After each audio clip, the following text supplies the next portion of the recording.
I work on cargo ships, long hauls across the empty stretches of ocean.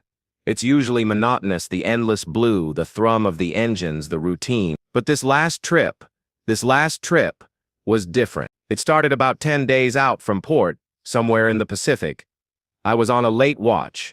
Just me and the stars and the hiss of the bow cutting through the water.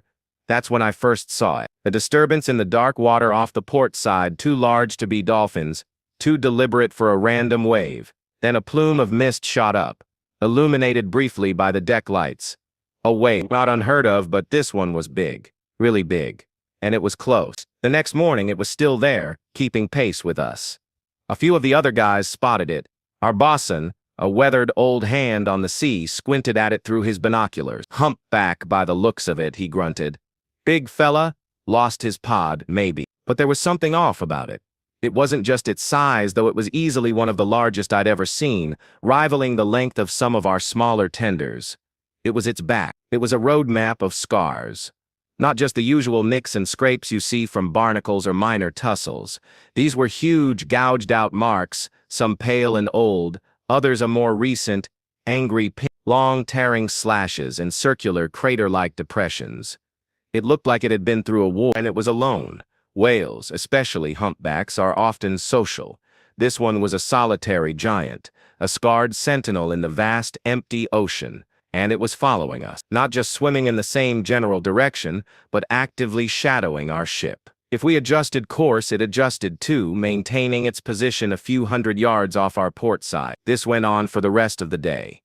Some of the crew found it a novelty, a bit of wildlife to break the tedium. I just found it unsettling. There was an intelligence in the way it moved, in the occasional roll that brought a massive dark eye to the surface, seemingly looking right at us. The second day was the same.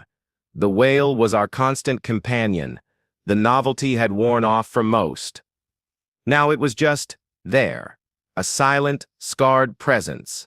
I spent a lot of my off hours watching it. There was a weird sort of gravity to it. I couldn't shake the feeling that its presence meant something, though I couldn't imagine what. The scars on its back fascinated and repulsed me. What could do that to something so immense? A propeller from a massive ship? An orca attack, but on a scale I'd never heard of. Then, late on the second day of its appearance, something else happened. Our ship started to lose speed, not drastically at first, just a subtle change in the engine's rhythm, a slight decrease in the vibration underfoot. The chief engineer, a perpetually stressed man, was down in the engine room for hours. Word came up that there was some kind of issue with one of the propeller shafts, or maybe a fuel line clog. Nothing critical, they said, but we'd be running at reduced speed for a while, at least until they could isolate the problem. That's when the whale's behavior changed. It was dusk. The ocean was turning that deep, bruised purple it gets before full night. I was leaning on the rail, watching it.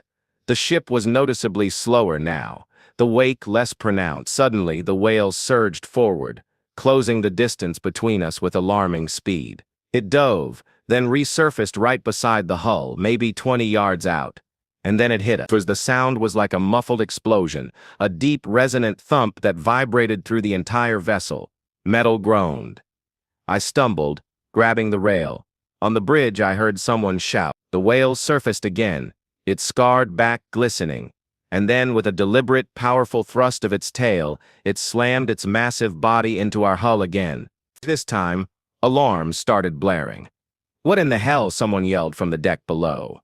The captain was on the wing of the bridge, her voice cutting through the sudden chaos. "All hands, report." What was that? The whale hit us a third time. This wasn't a curious nudge, this was an attack. It was ramming us. The impacts were heavy enough to make you think it could actually breach the hull if it hit a weak spot. Panic started to set in. A creature that size, actively hostile. We were a steel ship, sure, but the ocean is a big